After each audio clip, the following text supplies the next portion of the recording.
It's another beautiful day in Alaska. We're here in Skagway today. I'm going to try to visit the Gold Rush Cemetery, which is just in the north part of town. And from there, there's a small trail that goes up to Lower Reid Falls. A couple of years ago, I think there's a landslide that happened right near one of the piers for the cruise ships. So if you're unlucky enough to end up in that slot, sometimes they have to tender you to the port, which is not a big deal. It adds maybe 15 minutes if there's no line. You still have about a quarter-mile walk coming into town, which is not a bad walk. So there's a local bus that takes you around the downtown area. It's not that expensive, but when I first come into a new place, and even though I've been here a lot, I kind of just like walking it. You kind of get a better feel for everything and get to take in the sights a little bit more. So it's a little bit of a hike to get to the hike if you're not going to take a cab, but we're just going to do it on foot. It's not that hard of a hike.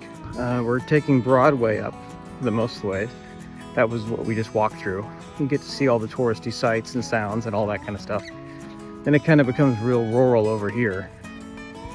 We're going to jig over to our left here in a few minutes and work our way over to Alaska Street. Continue heading north from there.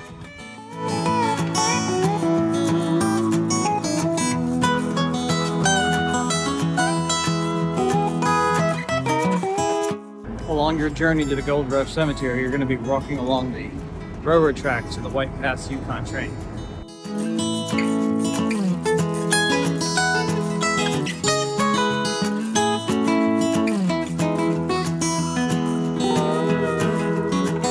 Speaking of the White Pass Railroad, I think that's it. Coming past the railroad yard right now. I believe the view is supposed to be better than this for the most part. But I'm sure it's amazing once you get out of the industrial train yard. And now it's starting to actually feel like a hike, right? On the nice gravel road. Just don't look that way. Other than that, we're okay. Look this way, nice and pretty. We'll be to the graveyard in about a quarter mile. It took a lot longer than 30 minutes to get there from the city. I would say almost a mile and a half.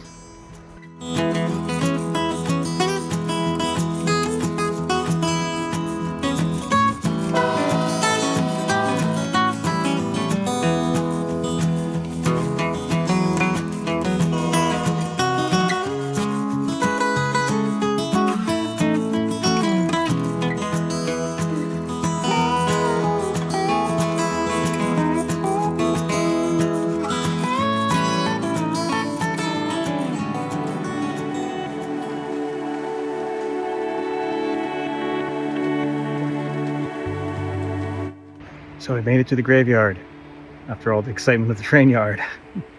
And I saw a bus out there that looks like it's loading up, so we might have this place almost to ourselves, which would be amazing. First thing I noticed was this giant block of gold. Although, let's be honest, it's probably not real gold. I don't see how it could still be here after 100 years.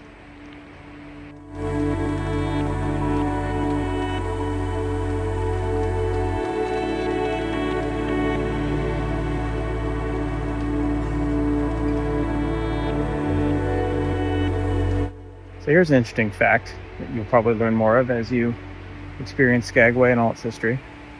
This dude back here was a prolific bad guy. He was a con artist. He conned so many people during the gold rush.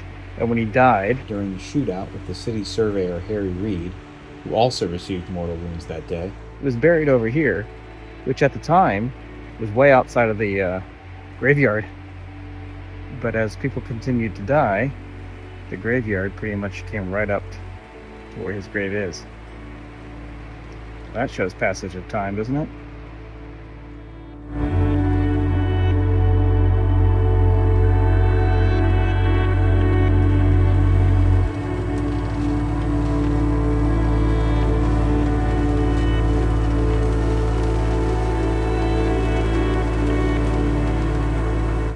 After quite a sobering walk through the graveyard, where almost everyone there, I think, died before they reached my age, which is kind of scary.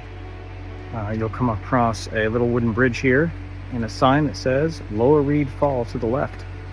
The other thing I noticed, there was a gravestone for a guy named Reid, who apparently did a lot for the city of Skagway, so that's why the waterfall is named after him. This waterfall is not far away from the graveyard at all. I'm literally 100 yards and I'm already hearing it and feeling the wind from it.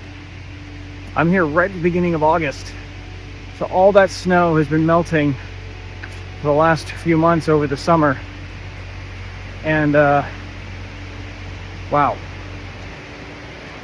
this is something, and there's nobody here.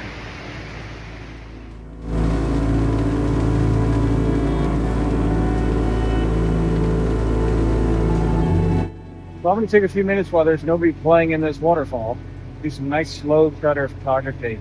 It's that kind of stuff when you look at waterfalls and you see the nice silky smooth, almost a motion blurred quality to it. I'll take a picture before and after and I'll show you the difference.